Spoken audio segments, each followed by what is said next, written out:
ఏం సంగతులు? ఈ సంగతులు ఏమిటది? ఆయన తన దూత ద్వారా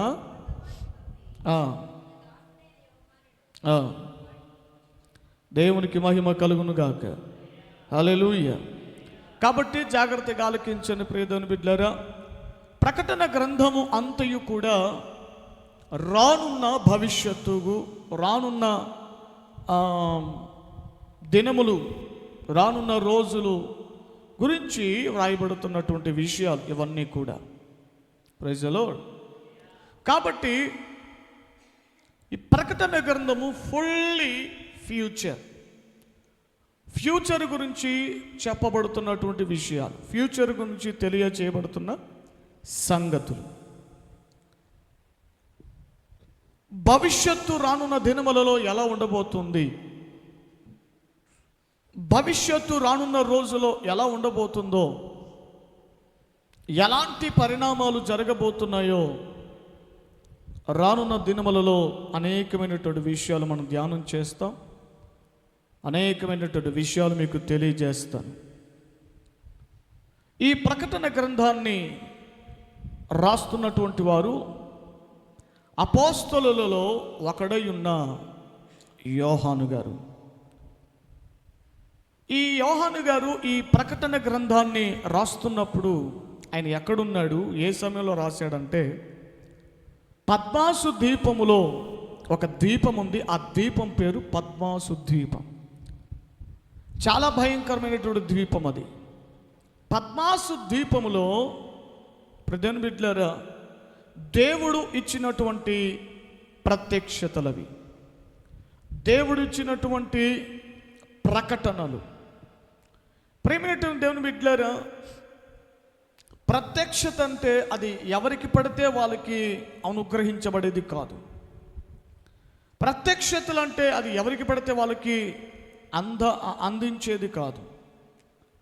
దేవుని ప్రత్యక్షతలు, దేవుని మనస్సు, దేవుని ఆంతర్యం మనం అర్థం చేసుకోగలగాలి అంటే తప్పనిసరిగా ఆయన దాసులముగా మనం మారిపోవాలి, ఆయన దాసులమైపోవాలి.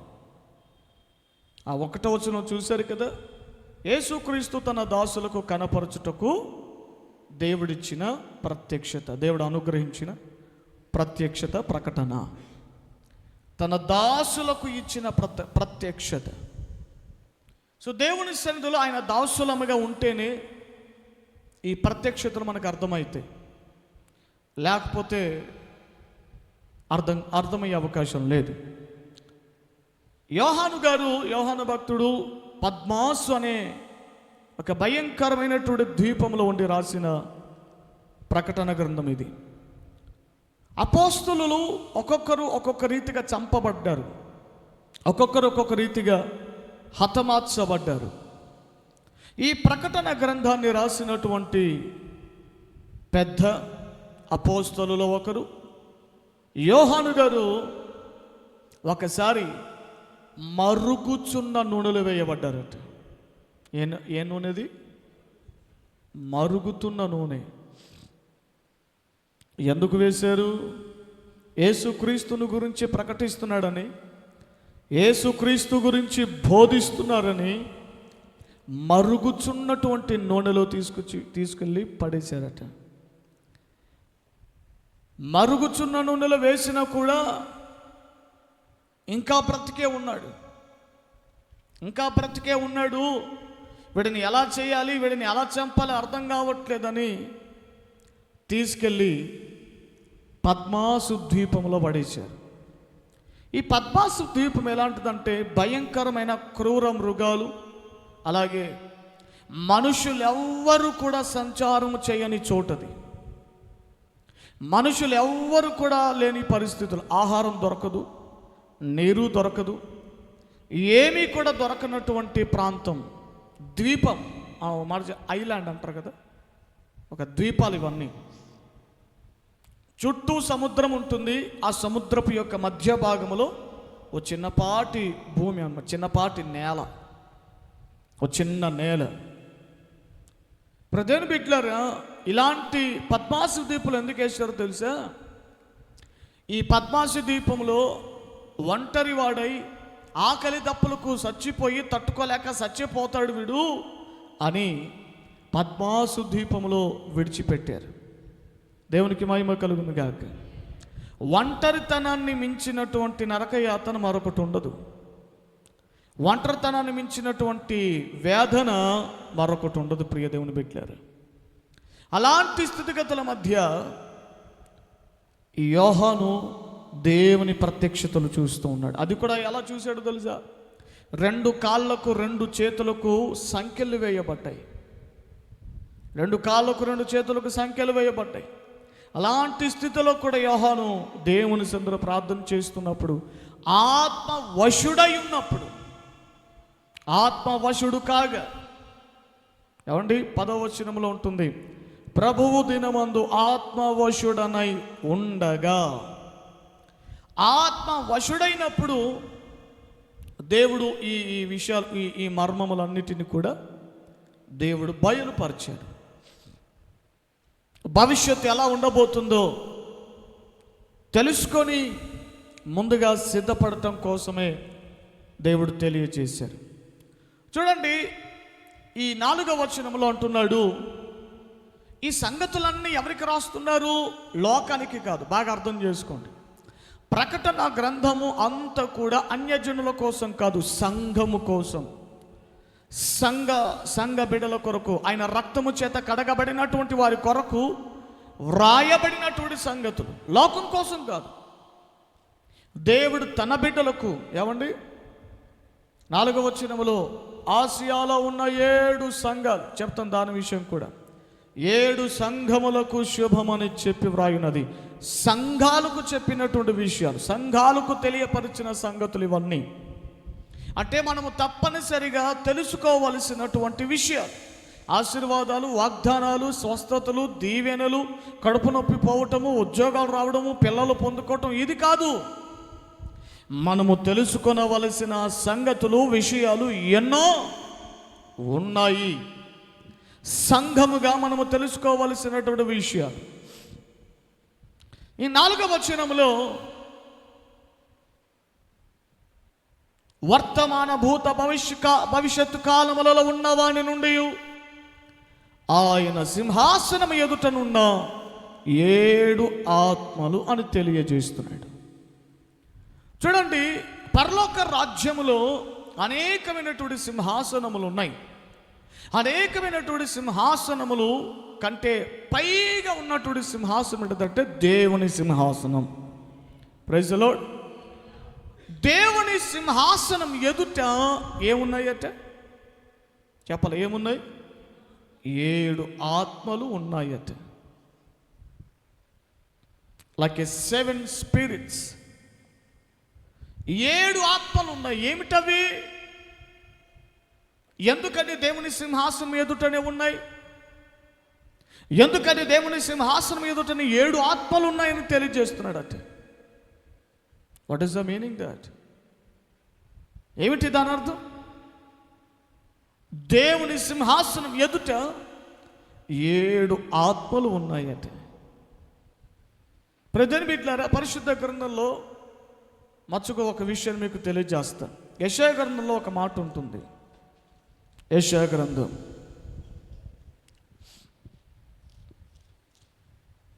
4వ అధ్యాయం.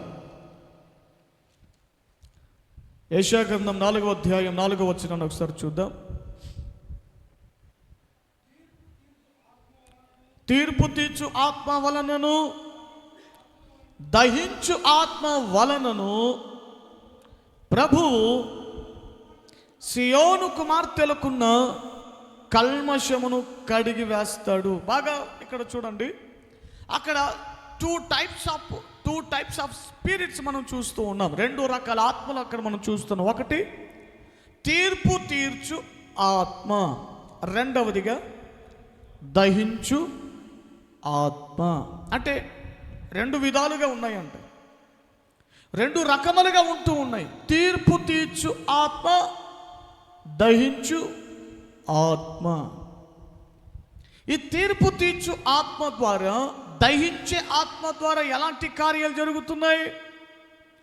సియోనుకున్నటువంటి కల్మషము పాపము, ప్రతి విధమైనటువంటి అపవిత్రత అంతయు కూడా ఈ తీర్పు తీర్చు ఆత్మ వలన, అలాగే దహించు ఆత్మ వలన, ఏమండి, దేవుడు కల్మషమునంతటిని కడిగి వేస్తూ ఉన్నాడంట. ఈ ఆత్మలు ఏం చేస్తున్నాయి అని అంటే, ప్రియమైన దేవుని బిడ్డలారా, సియోనుకున్నటువంటి, అంటే మనుషులందరి పాపాలు కడగటం కాదు ఇది. సియోన్ అనగా ప్రతిష్ఠితులు అని అర్థం. పరిశుద్ధత విషయంలో సంపూర్ణులైనటువంటి వారు. వీరు దేవుని నిత్య రాజ్యానికి వెళ్ళినప్పుడు, ప్రజలు బిడ్డలారా, ఆ రాజ్యములో అక్కడట సమస్త విషయమైనటువంటి కల్మషమనంతటిని ఈ తీర్పు తీర్చు ఆత్మ వలనను దహించు ఆత్మ వలనను దేవుడు తీర్పు తీరుస్తాడట. దేవునికి స్తోత్రం. సో ఇదొక పాయింట్గా మనం తీసుకోవచ్చు. ఏమిటా 7 ఆత్మలనే ధ్యానంలో ఇది ఒక భాగముగా మనం తీసుకోవచ్చు. కొన్ని భాగాలు ఉన్నాయి. చివరిగా ఏమండి, అసలు 7 ఆత్మలు దేనిని సూచిస్తున్నాయి, ఏమిటా 7 ఆత్మలు, ఏమండి, చివరిలో మీకు క్లారిటీగా ఒక మాట చెబుతాను. ఎందుకంటే ఇవన్నీ కొన్ని భాగాలు. చూడండి, దేవుని ఎదుట ఉన్న అనేటువంటి మాటను మనం చూస్తూ ఉన్నాం. దేవుని ఎదుట ఉన్న 7 ఆత్మలు దేవుని ఎదుటనే నిలబడి ఉన్నాయట. ఎందుకు నిలబడ్డాయి? వీటి ముఖాలు దేవుడు చూడటానిక, లేదా దేవుని ముఖము ఇవి చూడటానిక? ఎందుకని 7 ఆత్మలు ఉన్నాయి? పరిశుద్ధ గ్రంథములో ప్రధాన దూతలు అనబడిన వారు ఒకప్పుడు 7 ఉండేవారు. ఎంతమంది? 7 దూతలు. ఈ దూతల గురించి ప్రస్తావించినప్పుడు దూతలు కూడా ఆత్మలతో పోల్చబడ్డారు. చూడండి, హెబ్రీయులకు రాసిన పత్రిక మొదటి అధ్యాయము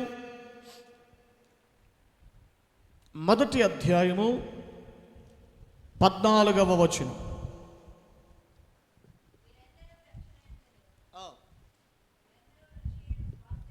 వీరందరూ రక్షణను స్వాస్యము పొందబోవు వారికి పరిచారము చేయుటకై పంపబడిన సేవకులైన ఆత్మలు కారా? ఏమిటా క్వశ్చన్? ఒక ప్రశ్న వచ్చింది. ఎవరు వాళ్ళు? 13వ వచనంలో 14వ వచనానికి పైన ఉంది కదా ఒక లైన్, అని దూతలలో ఎవని గూర్చైనను ఎప్పుడైనాను చెప్పినా అని దూతల గురించి ప్రస్తావిస్తున్నారు. అక్కడ దేవదూతల గురించి తెలియజేస్తున్నటువంటి క్రమంలో అసలు దేవదూతల పని ఏమిటి, వారి కర్తవ్యం ఏమిటి, వారు ఏమై ఉన్నారో వాక్యం చెబుతుంది. రక్షణ అనే స్వాస్యాన్ని ఎవరైతే పొందుతున్నారో, అంటే ఎవరైతే బాప్తిజం పొందుకొని రక్షణను పొందుకుంటారో, బాప్తిజం పొందుకున్నప్పుడు ఏమొస్తుంది? రక్షణ. అసలు ఈ రక్షణ అనేది ఎప్పుడు వస్తుంది? రక్షణ అనేది ఎప్పుడు వస్తుంది? అసలు వాస్తవానికి రక్షణ అంటే ఏమిటి? రక్షణ అసలు ఈ రక్షణ పొందుకోవడం వల్ల ఏమిటి ఉపయోగం? రక్షణ ఒక వ్యక్తి ఎలా పొందుకోగలుగుతాడు, ఎలా తన జీవితంలో రక్షణ వస్తుంది అని ఆలోచిస్తే, ప్రియ దేవుని బిడ్డలారా, ఇప్పుడు పోలీసు వాళ్ళని ఏమంటారు తెలుగులో? రక్షక భటులు. వేటి నుండి రక్షిస్తారని వారికి రక్షక భటులు అని పేరుంది. వేటి నుండి రక్షిస్తారు?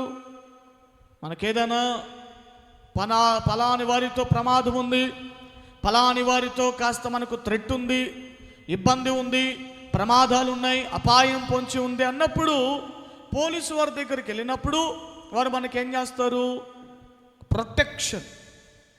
ప్రొటెక్షన్ ఇవ్వగలుగుతారు. అంటే ఏమిటి? రక్షణను వారు మనకు అందించగలుగుతారు. స్తోత్రం కలుగును గాక.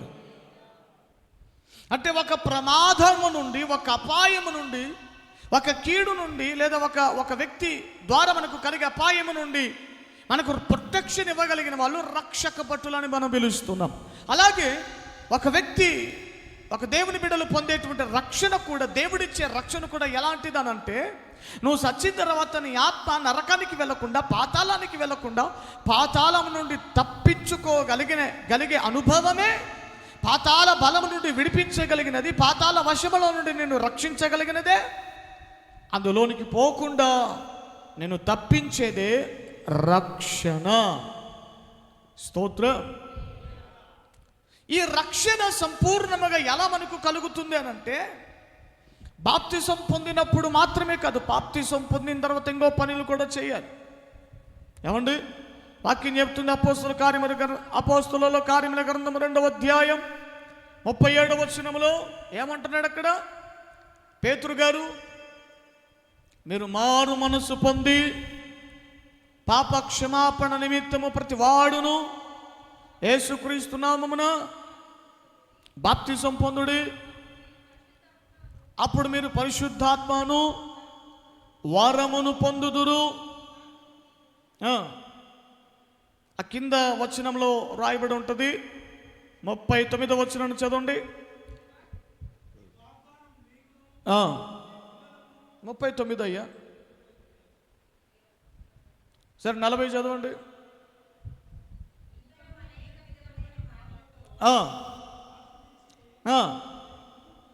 మూర్ఖులకు ఈ తరము వారికి వేరై రక్షణ పొందుడి. వేరై ఏమిటి రక్షణ? ఎలా వస్తుంది? మనందరి ఫీలింగ్ ఏంటంటే బాప్తిసం పొందితే రక్షణ వచ్చింది, బాప్తిసం పొందితే రక్షణ. ఓకే, కానీ కొన్ని అనుభవాలు ఉన్నాయి. ఒకటి, మారు మనసు పొందాలి. ఏంటి? అందరూ చెప్పండి, ఏమిటి? మనస్సు మారాలి. ఈ మారు మనసు గురించి చెప్పాలంటే కొన్ని రోజులు పడుతుంది. లింగాపురంలో బైబిల్ స్టడీ ఈ మారు మనసు గురించి చెప్పడానికి 3 వారాలు పట్టింది. ఈ మారు మనస్సు అంటే ఒకటే, మనస్సు మారడం, మనస్సు మార్పు చెందాలి. ఇది వరకు మనం ఎలా ఉన్నామో, ఏమండి మీకు అర్థమయ్యేటట్టు చెబుతున్నాను, ఇది వరకు మనం ఎలా ఉన్నామో అలాగూ లేకపోవటమే మారు మనస్సు. రైజలో ఇప్పుడు చూడండి, ఇప్పుడు మా హెయిర్ ఆయిల్ వాడండి మీకు జుట్టు బాగా పెరిగిద్ది అని ఒకడు యాడ్ ఇస్తాడు, అడ్వర్టైజ్మెంట్ తెలియజేస్తాడు. వాడేమంటాడు? వాడక ముందు ఉన్న ఫోటో ఒకడు చూపిస్తాడు, బిఫోర్ అండ్ ఆఫ్టర్ అన్నమాట. ముందు ఫోటో, వాడక ముందు ఉన్న ఫోటో, ఇంత ఎలక తోకంత ఇంత పిలక జుట్టు ఉంటుంది, ఇంత పిలక జడ ఉంటుంది. వాడిన తర్వాత అది కోతి తోకంత ఇంతగా కనబడుతూ ఉంటుంది. చూడండి, కొన్ని చోట్ల చూపిస్తుంటారు కదా. ఏమండి ఇంకా కొన్ని యాడ్లు ఉంటాయి. ఇదిగో మేము ఇదిగో ఈ మందు వాడండి మీకు బొజ్జలు కరుగుతాయి, పొట్టలు కరుగుతాయి. చూసారా, వాడక ముందు వీడి పొట్ట బాణలాగున్నది, ఇప్పుడు వీడి బాణ లేదు, పొట్ట లేదు, చక్కగా 6 ప్యాక్స్ వచ్చినాయి, మంచిగా వచ్చినాయి అని చెబుతూ ఉంటారు. Before and after. హల్లెలూయా.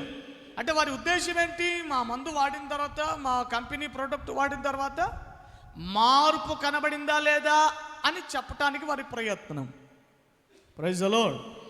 అలాగే దేవుని సన్నిధిలో నీవు మారు మనసు పొందావన్నట్టుకు రుజువేంటి?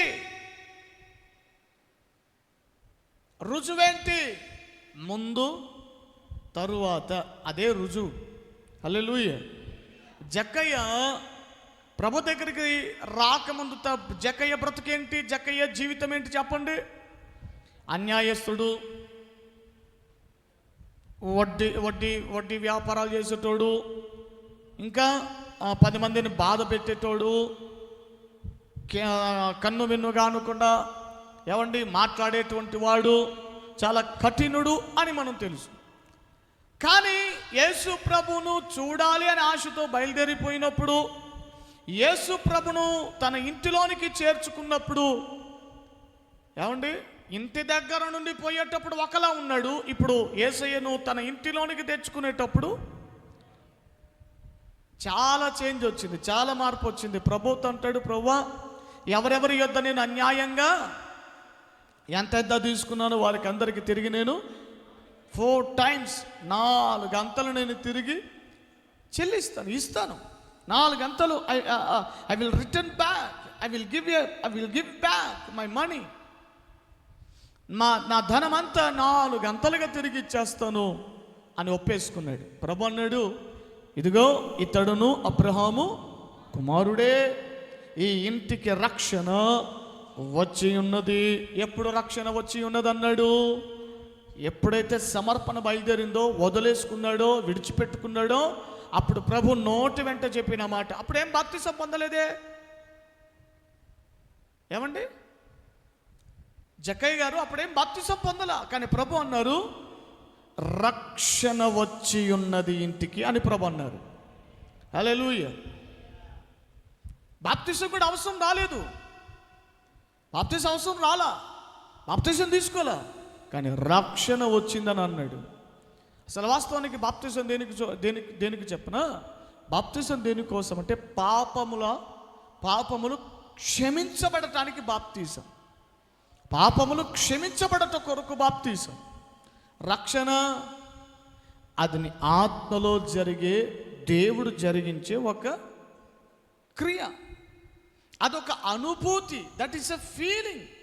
అదొక ఫీలింగ్ అయి ఉంటున్నది. దేవునికి మహిమ కలుగును గాక. ప్రియమైన దేవుని బిడ్డలారా, ఒకటి మారు మనసు పొందాలి, రెండవదిగా పాప క్షమాపణ నిమిత్తం బాప్తిసం తీసుకోవాలి, మూడవదిగా పరిశుద్ధాత్మను పొందాలి. పరిశుద్ధాత్మ పొందకుండా రక్షణ లేదు. There is no salvation without receive the Holy Spirit. దేవుని పరిశుద్ధాత్మను పొందకుండా రక్షణ లేదు. కాబట్టి పరిశుద్ధాత్మను పొందాలి. 4వ అనుభవం, వేరైపోవాలి. ఎక్కడ నుండి? మీ ఇంటికా నుంచా? మీ భర్త దగ్గర నుంచా? కాదు. వేరైపోవటం అంటే నువ్వు ఒంటరిగా బ్రతకాలని కాదు. వేరైపోవటం అంటే లోక పద్ధతులు, లోక ఆచారాలు, లోక వ్యవహారాలు, ఏమంటే పాడు బుద్ధులు, పాడు మనుషుల దగ్గర నుండి, అలాంటి సిచ్యువేషన్స్ నుంచి, అటువంటి పరిస్థితుల్లో నుంచి వేరైపోవటమే. అలా వేరైపోయినప్పుడు రక్షణ నీకు దొరుకుతుంది. స్తోత్రం కలుగును గాక. హల్లెలూయా. ఇలా మనము రక్షణ పొందుతున్నప్పుడు ఇదొక స్వాస్యం అట. స్వాస్యం అంటే అర్థం ఏంటి? ఆస్తి. ఏంటి? స్వాస్యం అంటే ఆస్తి. పరలోకమందు మీ కొరకు ఆస్తిని సమకూర్చుకొనుడి, ధనమును సమకూర్చుకొనుడి అని ప్రభు అంటున్నాడు. సో స్వాస్యం అనగా ఆస్తి. రక్షణ అనేటువంటిది ఆస్తి అట, అదొక ధనమట. హల్లెలూయా. ఇలాంటి రక్షణను ఎవరైతే పొందుకుంటున్నారో, రక్షణను పొందుతున్న వారికి అందరికీ దేవదూతలు ఏం చేస్తున్నారట? పరిచారము చేస్తున్నారట. హల్లెలూయా. వారికి సర్వీస్ చేస్తున్నారట. అమ్మా, రక్షణ పొందడానికి ఎంత ప్రయాసపడ్డావో, నువ్వు ఎంత వెల చెల్లించావో, ఎన్ని పాపాలు విడిచిపెట్టావో, ఎంతమంది మనుషులను వదులుకున్నావో, ఎన్ని పద్ధతులు వదిలిపెట్టేసావో, ఎన్ని కార్యాలు వదిలిపెట్టేసావో, ఇదిగో ఈ రోజున ప్రభువై కావాలని, దేవుడే కావాలని రక్షణ పొందుకోవడానికి ముందుకొచ్చావు కాబట్టి, ఇదిగో రక్షణ నీకు దొరికింది కాబట్టి, ఇదిగో నువ్వు అన్ని విషయాలు ఇంతవరకు నువ్వు శ్రమ పొందావు కదా, ఇంతవరకు ఇబ్బందులు పడ్డావు కదా అని దేవదూతలట ఏమంటే మన కంటికి కనబడకపోయినా మన దగ్గరకు వచ్చి మనకు పరిచారము చేస్తూ ఉంటారట. పరిచారం అంటే ఏమిటి? పరిచర్య, సర్వీస్ చేయటం. ఏమండి, రక్షణ పొందకముందు మనం చేసే కొన్ని ప్రార్థనలు దేవుడు ఆలకించకపోవచ్చు. కానీ రక్షణ పొందిన తర్వాత మనం చేసే ప్రతి ప్రార్థన దేవదూతలు ఏం చేస్తాయంటే దేవుని సన్నిధానమునకు తీసుకుని వెళ్తాయి. Praise the Lord. ఈ దేవదూతల గురించి చెప్పేటప్పుడు అంటున్నాడు కదా, పరిచారము చేయుటకై పంపబడిన సేవకులైన ఆత్మలు కారా. Praise the Lord. బాగా గమనించండి, పరలోకంలో దేవదూతల కొన్ని కేటగిరీలు ఉన్నాయి. కొన్ని కేటగిరీలు. ఒకటి కెరూబులు, సెరాపులు. ఏమండి, ఇవన్నీ ఒక కేటగిరీ. కెరూబులు, సెరాపులు అనేవి ఒక కేటగిరీ. తర్వాత ప్రధానమైన దూతలు అనబడిన వాళ్ళు ఉన్నారు. ప్రధానులు అనబడిన వారు ఉన్నారు. ప్రధానులు. హల్లెలూయా. చూడండి, ప్రధానులు అన్నమాట ఎక్కడ చూస్తాం? యూదా పత్రిక మొదటి అధ్యాయము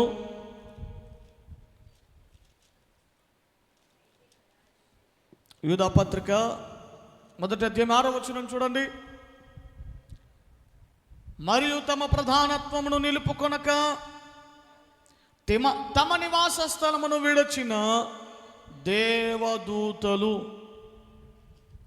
ఏమంటే ఇక్కడ ప్రధానత్వపు స్థాయిలో ఉన్నాయట ఒకప్పుడు దేవదూతలు. లూసిఫర్ గారితో పాటు పడిపోయిన దేవదూతలు ఇవన్నీ తమ ప్రధానత్వమును నిలుపుకోలేదట. అంటే దేవుడు వాటికి గొప్ప స్థాయి ఇచ్చాడు, ప్రధానమైన స్థాయి. సో దేవదూతలకు కూడా కేటగిరీలు ఉన్నాయి, ప్రధానులు. ఈ కెరూబులు శరాపులు అనబడినటువంటి వారు దేవుని సింహాసనం ఎదుట నిలబడటానికి వారు అసలు అంత స్థాయి వరకు లేదు. ఎంత లేదన్నా ఎవడు దేవుని మహిమను చూడలేక చక్కగా కప్పుకుంటూ దేవుని ఆరాధిస్తూ ఉంటారు, దేవుని స్తుతిస్తూ ఉంటారు. అలాగే కొంతమందికి ప్రొటెక్షన్ ఇచ్చే బాధ్యత కూడా వీరిదే. ఎవరిది? ఈ కెరూబులు శరాపుల పని. ఏమండి, ఆదికాండం 3వ అధ్యాయంలో చూస్తాం. ఏదైనా తోటలోంచి ఆదామును వెలగొట్టినప్పుడు కెరూబును దేవుడు ప్రొటెక్షన్గా, కాపుదల కోసం దేవుడు నిలబెట్టాడట. చూడండి, ఆదికాండము 2వ అధ్యాయం చివరి వచనంలో ఉంటుందన్నమాట. ఆదామును వెళ్ళగొట్టి ఏదేను తోటకు తూర్పు దిక్కున కెరూబులను జీవవృక్షమునకు పోవు మార్గమును కాచుటకు ఇటు అటు తిరుగుచున్న ఖడ్గజ్వాలను నిలవబెట్టెను. సో ఈ కెరూబులకు ఒకటి దేవుని స్తుతించే ఆధిక్యత ఉన్నది, రెండవదిగా ప్రొటెక్షన్, దేవునికి సంబంధించినటువంటి వాటిని కొన్ని విషయాల్లో ప్రొటెక్షన్ చేసే బాధ్యత ఈ కెరూబులకు దేవుడిచ్చాడు. అయితే మన ధ్యానం ఏంటంటే, దేవుని ఎదుట నిలబడి ఉన్నటువంటి ఈ 7 ఆత్మలు ఏమండి 7 రకాలైనటువంటి దేవదూతలకు కూడా సూచనగా ఉంది అనేటువంటి భావన కూడా మనము పోల్చుకోవడానికి మనకు అవకాశం ఉంది. ఎందుకంటే హెబ్రీ పత్రిక మొదటి అధ్యాయములో దేవదూతలైనటువంటి వీరు ఆత్మలు కారా అనేటువంటి వాక్యలేఖనం మనకు తెలియజేస్తుంది. దేవునికి మహిమ కలుగును గాక. ఇప్పుడు అసలైనటువంటి అర్థాన్ని మీకు తెలియజేస్తాను. ఏమిటా 7 ఆత్మలు అనగా, ప్రకటన గ్రంథం 5వ అధ్యాయం, ప్రకటన గ్రంథము 5వ అధ్యాయము 6వ వచనాన్ని ఒకసారి చూద్దాం మనం. మరియు సింహాసనమునకు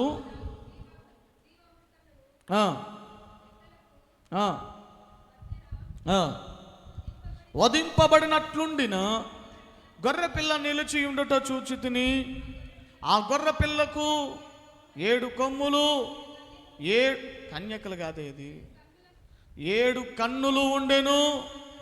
ఆ కన్నులు భూమి అందంతటికి పంపబడిన,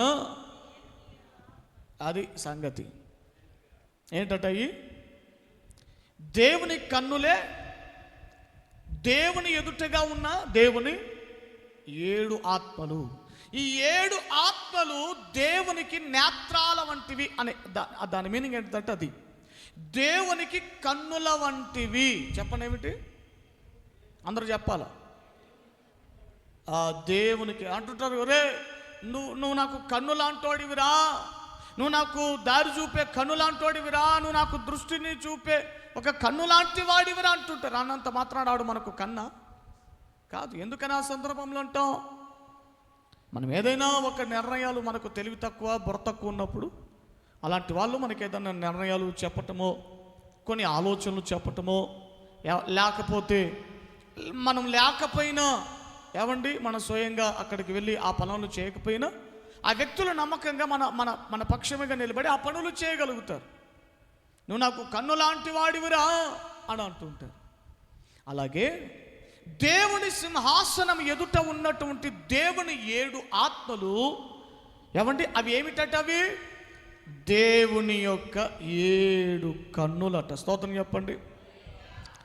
దేవుని 7 కన్నులు. ఏం చేస్తున్నాయి 7 కన్నులు? అసలు కన్నులు దేనికి చెప్పండి? కళ్ళు దేనికోసం? చూడటం కోసమే కదా. దినవృత్తాంతముల గ్రంథంలో ఒక మాట రాయబడి ఉంటుంది. దినవృత్తాంతములో ఐ థింక్ మొదటి గ్రంథంలో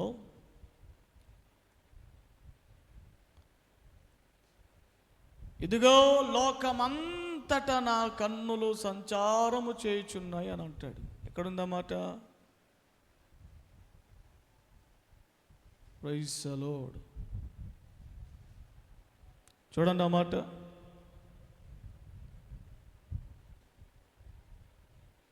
ప్రైజ్ ది లార్డ్, హల్లెలూయా. దినవృత్తాంతంలో 2వ గ్రంథం 16వ అధ్యాయం 9వ వచనం చూడండి అందరూ కూడా ఆ విషయాలు.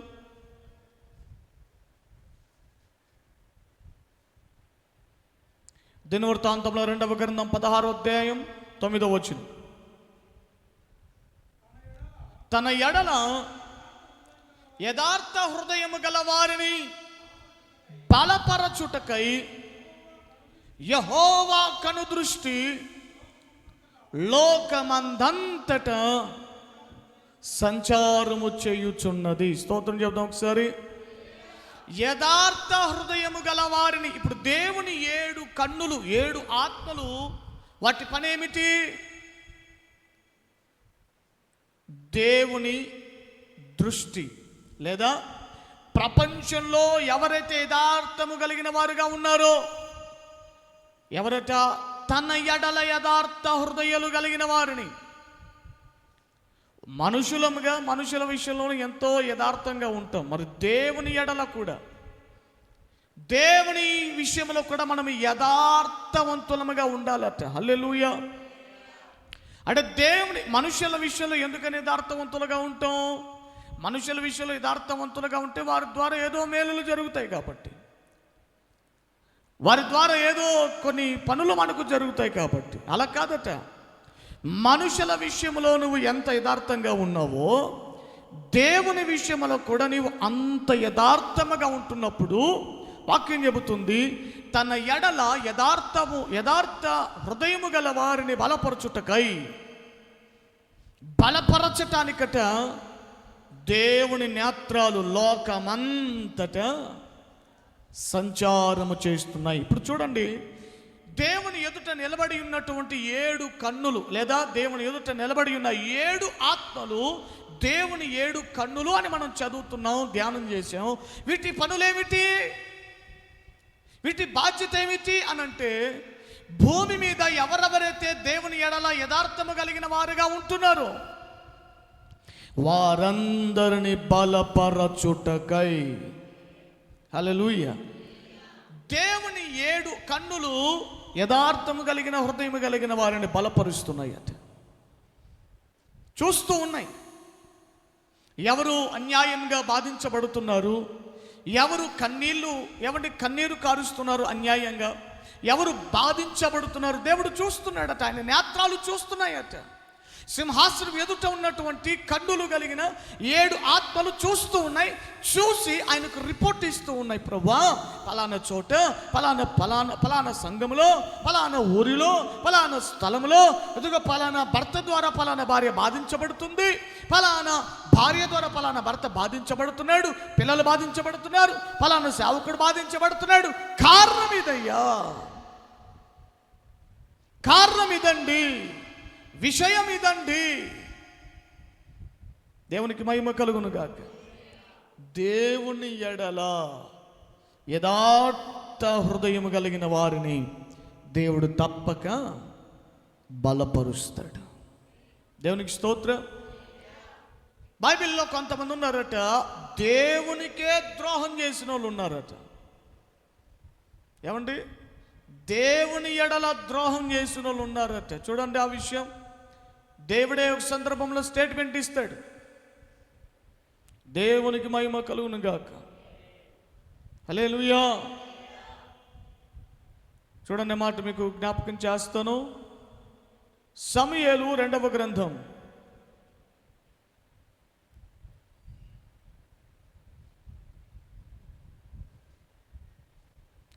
క్షమించాలి, దినవృత్తాంతముల మొదటి గ్రంథం 10వ అధ్యాయము 13వ వచనం. 10:13.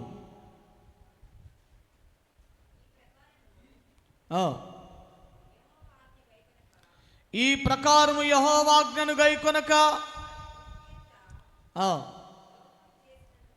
ఆయన దృష్టి ఎదుట ద్రోహం చేశాడట. ఎవరి గురించి అవలేఖనం చెప్తుంది? రే దాన్ని గెలక్కురా, తీసి మొదలుపెట్టు. దేవునికి మహిమ కలుగును గాక. హల్లెలూయా. గమనించని ప్రియ దేవుని బిడ్డలారా,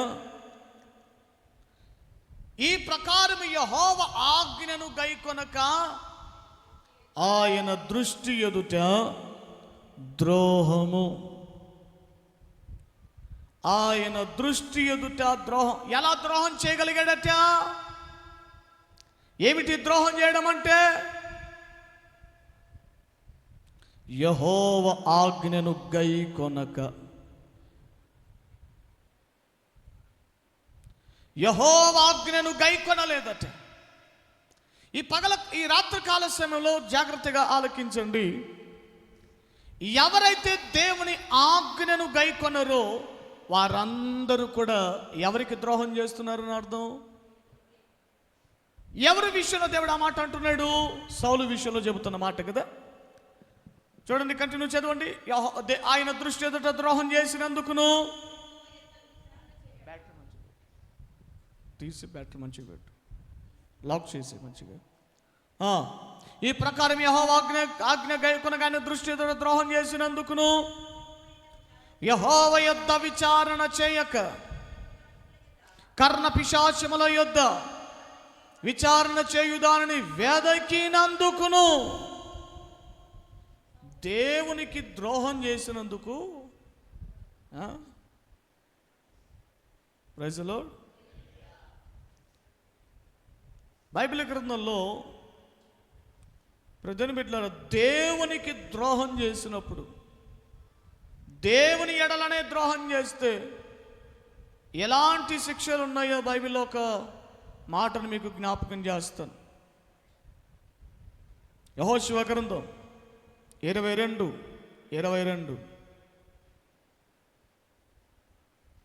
యెహోషువ గ్రంథం 22వ అధ్యాయం 22వ వచనం. దేవుళ్ళల్లో యెహోవా దేవుడు.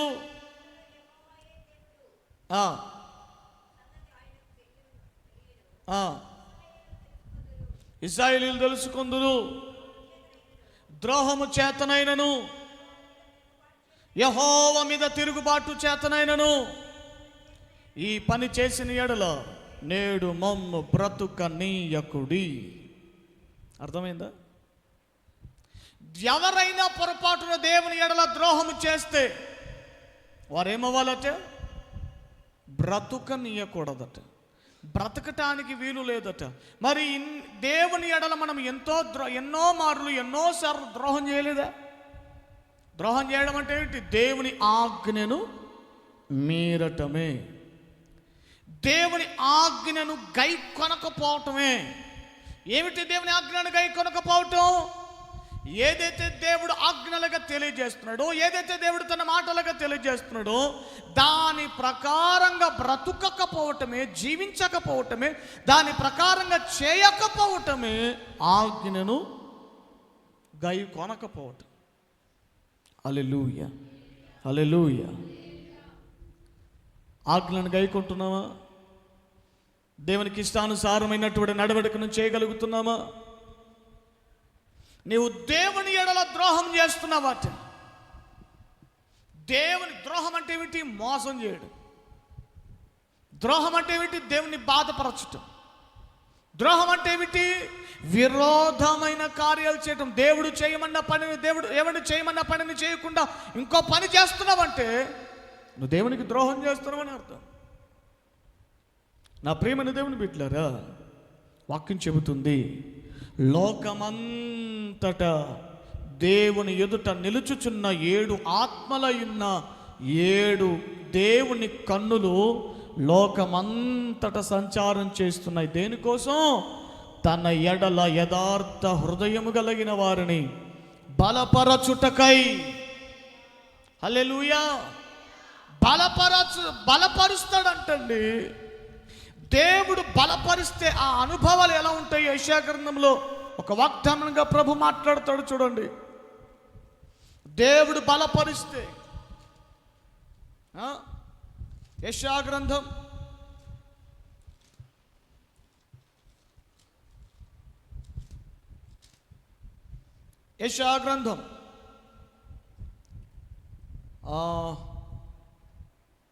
41వ అధ్యాయం 9వ వచనం నుండి చదువుదాం ఒకసారి.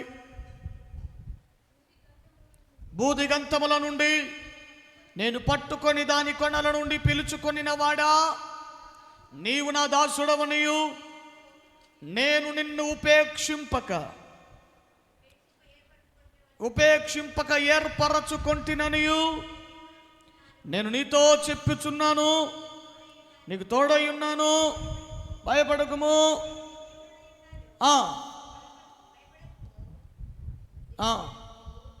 దిగులు పడకుము, నేను నిన్ను బలపరతును. స్తోత్రం చేద్దాం ఒకసారి. దిగులు పడద్దు. ఎందుకు దిగులు పడుతున్నారు? ఏమండి, కింద వచ్చిన నీకు సహాయం చేయవాడను నేనే, నీతియను నా దక్షిణ హస్తముతో నిన్ను ఆదుకొను అంటే ఎందుకు భయపడుతున్నారు? ఎందుకు దిగులు పడుతున్నారు? ఎందుకు ఏడుస్తున్నారు అనంటే సహాయం చేసేవారు లేరు, ఆదుకునేవారు. ఇప్పుడు విజయవాడ పరిస్థితి ఏంటి? విజయవాడ పరిస్థితి ఎలా ఉంది ఇప్పుడు? ఆదుకునేవారు ఎంతమంది ఉంటున్నా ఒకవైపు ఏమండి గవర్నమెంట్ వాళ్ళు చేయాల్సిన సహాయాలు చేస్తున్నారు. చూస్తున్న వార్తాపత్రికలో వారు చేయదగినటువంటి ఏదో సహాయం ఏదో చేస్తున్నారు. అక్కడెక్కడ భోజనాల ప్యాకెట్లు పంపిస్తున్నారు.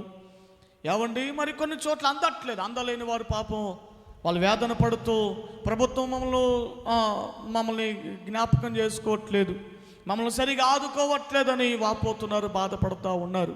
ఇప్పుడు దేని బిడ్డలారా, మన క్రైస్తవుల్లో కూడా ఎంతోమంది నాయకులు, ఎంతోమంది సేవకులు, సంఘస్థులు కూడా సంఘాలు వెళ్ళి చుట్టుపక్కల ఉన్న ప్రాంతంలో ఉన్న సంఘాలు, క్రైస్తవులందరూ కూడా చాలా వరకు వెళ్ళి చాలా వరకు సహాయం చేస్తూ ఉన్నారు. ఇంతగా ఆదుకుంటున్నా కూడా ఏదో వెలితి, ఏదో కొరత. Praise the Lord. మనుషులు ఎంతగా మనకు సహాయం చేసినా, మనుషులు ఎంతగా మనల్ని ఆదుకున్నా కొన్ని విషయాల్లో ఆ కొరత, ఆ కొదవ అనేది అలాగే మిగిలిపోతుంది. దేవునికి మహిమ కలుగును గాక. హల్లెలూయా. జాగ్రత్తగా ఆలోకించండి.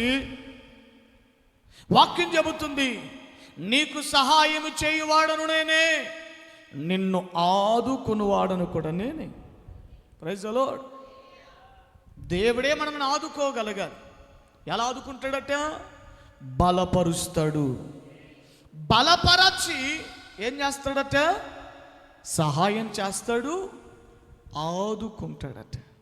ఈ రాత్రి కాలంలో నీ కుటుంబ పరిస్థితి కానీ, నీ వ్యక్తిగత జీవితం కానీ, ఎవరిని ఎలా ఉన్నా, ఎలాంటి పరిస్థితుల మధ్యలో కొట్టుకుమిట్టులాడుతూ ఉన్నా, ఎలాంటి స్థితిగతుల మధ్యలో, ఇబ్బందులకరమైనటువంటి స్థితిగతుల మధ్యలో ఉన్నా, నీవు దేవుని ఎడల యథార్థము కలిగిన వాడవై నువ్వు ఉంటే, అయ్యో దేవుడు చూస్తున్నాడు, దేవుడు నన్ను గమనిస్తున్నాడు కదా, నేను వేరే వ్యర్థమైన పనులు చేయకూడదు, నష్టం జరిగినా పర్వాలేదు, నేను దేవుని ఎడల ఇదిగో దేవుని సరిదులు యథార్థముగానే బ్రతకాలి, యథార్థముగానే జీవించాలని ఏమంటే దృఢ సంకల్పంతో అడుగులు ముందుకు వేస్తూ నడిపించబడుతున్నప్పుడు మనల్ని ఆదుకునే వాళ్ళు కానీ, మనకు సహాయం చేసేవారు కానీ, ఎవరిని మనం కృంగిపోయినప్పుడు ఎలా ఉన్నావురా, ఏమిట్రా అని ఏమండి మనల్ని పరామర్శించేటువంటి వారు ఎవరు లేకపోయినా, ఒక గొప్ప ఆదరణ ఎవడి తన వాక్యములోని దేవుని మనతో ఈ రాత్రి మనతో మాట్లాడుతున్నాడు. ఏమిటి?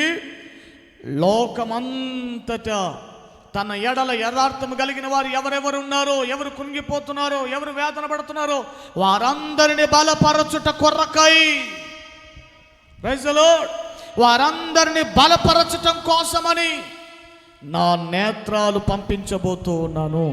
నా కన్నులు సంచారం చేస్తున్నాయి, నా 7 ఆత్మలు సంచారం చేస్తూ ఉన్నాయి. అవి నా యొద్దకు తీసుకుని వచ్చినప్పుడు నేను వారిని బలపరుస్తాను. సంసోను చివరిలో చేసిన ప్రార్థన ఇది ఒక్కటే. కన్నులు పోయినాయి, గుడ్డోడైపోయాడు, బోడివాడైపోయాడు, గుండు చీయించబడింది. కానీ చివరిలో చేసిన ప్రార్థన ఒకటి, ప్రభువా ఈ ఒక్కసారి నన్ను బలపరచవా. What excellent prayer. ఈ ఒక్క మారు నన్ను బలపరచండి. చూడండి అన్నమాట. న్యాయాధిపతుల గ్రంథం, న్యాయాధిపతుల గ్రంథము. హల్లెలూయా, హల్లెలూయా. న్యాయాధిపతుల గ్రంథము ఎన్నో అధ్యాయం తల్లి?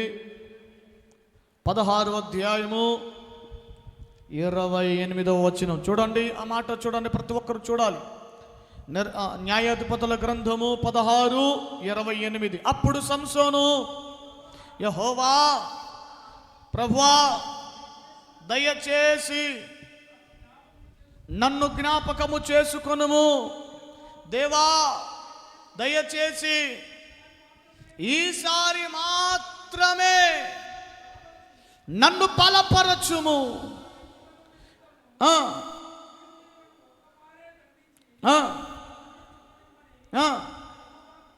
యెహోవాకు మొర్రపెట్టి, స్తోత్రం చెప్పండి ఒకసారి. ఏమిటట, ఏమని ప్రార్థన చేస్తున్నాడు? ప్రభువా ఈ ఫిలిష్తీయుల మధ్యలో నేను చావకూడదు నాయనా. నేను సత్తే మాత్రం నా ఎదుగో నేను చంపబడితే మీ నామమునకు అవమానం కలుగుతుంది, మీ నామమునకు అపకీర్తి కలుగుతుంది. ఇదిగో నిన్ను నమ్ముకున్నటువంటి నా విషయంలో నా ద్వారా నీకు అవమానం కలుగుతుంది. సున్నతి లేని ఫిలిష్తీయుల మధ్యలో నేను చంపబడటానికి వీలు లేదు నాయనా. వీళ్ళందరినీ చంపే నీ నామమును గణపరిచి నీ నామమును హెచ్చించి నేను చావాలి ప్రభువా. అందుకోసం నాకు బలము కావాలి. ఈరోజు నేను బలహీనుడనైపోయాను, బలము లేని వాడనగాని మిగిలిపోయాను. వాస్తవమే, ఒప్పుకుంటున్నాను. కానీ ఈసారి మాత్రమే నన్ను బలపరచవా.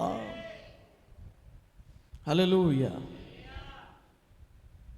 బలహీనమైపోయాను ప్రభువా, నా వల్ల కాదైతే నువ్వు నన్ను బలపరచగలిగితే, ఇఫ్ యు స్ట్రెంథెన్ మీ, నీవు నన్ను బలపరచగలిగితే, బైబిల్ సెలవిస్తుంది. మన పరిచర్య పునాది వాక్యం ఏమిటో చెప్పండి. మన పరిచర్యల పునాది వాక్యం ఏమిటి? జకరియా గ్రంథం 4వ అధ్యాయం 7వ వచనం. వాక్యం ఎవరు మర్చిపోద్ది. శక్తి చేతనైనను బలము చేతనైనను కాక నా ఆత్మ చేతనే ఇది జరుగును. మన పరిచర్య పునాది వాక్యం ఇది, మర్చిపోద్దు ఎవరు. దేవునికి స్తోత్రం కలుగును గాక. ఏమిటేమిటట? నీ వల్ల కానిది నా ఆత్మ బలం కావాలి నీకు. నేను బలం ఇవ్వాలి, నేను నిన్ను బలపరచగలగాలి. హల్లెలూయా. సంసోను అదే వేడుకుంటున్నాడు, ప్రభువా ఈ ఒక్కసారి నన్ను బలపరచండి నాయన. తప్పులు చేసి ఉండొచ్చు, పొరపాటు చేసి ఉండొచ్చు, ఎవడు దేవునికి దూరం అయిపోయి ఉండొచ్చు. దేవుని బిడ్డలారా, ఒకవేళ లైవ్లో చూస్తున్నటువంటి వారు ఎవరైనా నువ్వు దేవునికి దూరం అయిపోయినా నీకు దేవుడు క్షమించడేమో, ఇక దేవుడు నాతో మాట్లాడాడేమో, ఇక దేవుడు నన్ను దర్శించడేమో అనే వేదనలో ఉండొచ్చు. కానీ ఈ రాత్రి ఒక మంచి శుభమాట తెలియజేస్తున్నాను.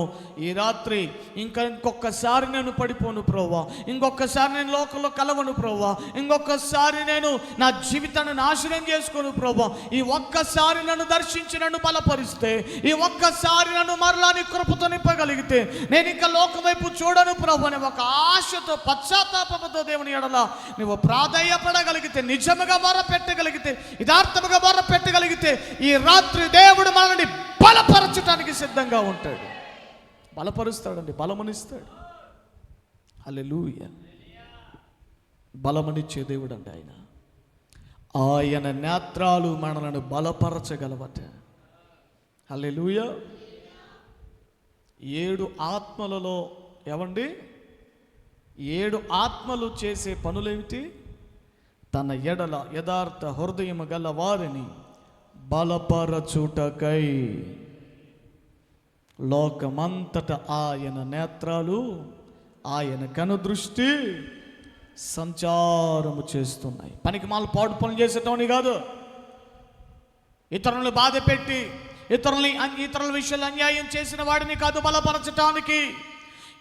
ఎవరైతే అన్యాయము చేత బాధించబడుతున్నారో, నిజముగా దేవుని ఎడల యథార్థము కలిగిన వారు, దేవుని కొరకు బ్రతుకుతున్న వారు, దేవుని సన్నిధిలో నమ్మకాన్ని కలిగిన వారు, దేవుని సన్నిధిలో నమ్మకత్వాన్ని పొందిన వారు, యథార్థతను పోగొట్టుకొని వారు, పరిశుద్ధత కలిగినటువంటి వారి విషయంలో దేవుడు తప్పక బలపరుస్తాడు. ఆయన విడిచిపెట్టాడు, ఆయన దూరము కాడు. నీతి అను తన దక్షిణ హస్తమును పంపి ఆదుకొనే సహాయకుడు. హల్లెలూయా. దేవుని ఎదుట నిలిచి ఉన్న 7 ఆత్మలు. ఏమిటవి? 7 కన్నులు. హల్లెలూయా.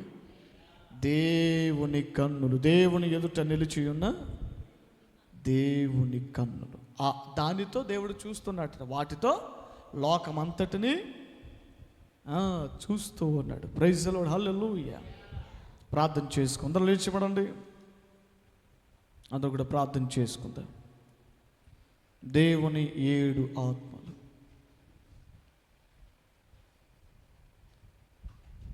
దేవుని 7 ఆత్మలు లోకమంతట సంచారము చేయుచున్న 7 దేవుని కన్నులు అని మనం ధ్యానం చేశాం. ఈ కన్నులు ఏం చేస్తున్నాయి అనంటే,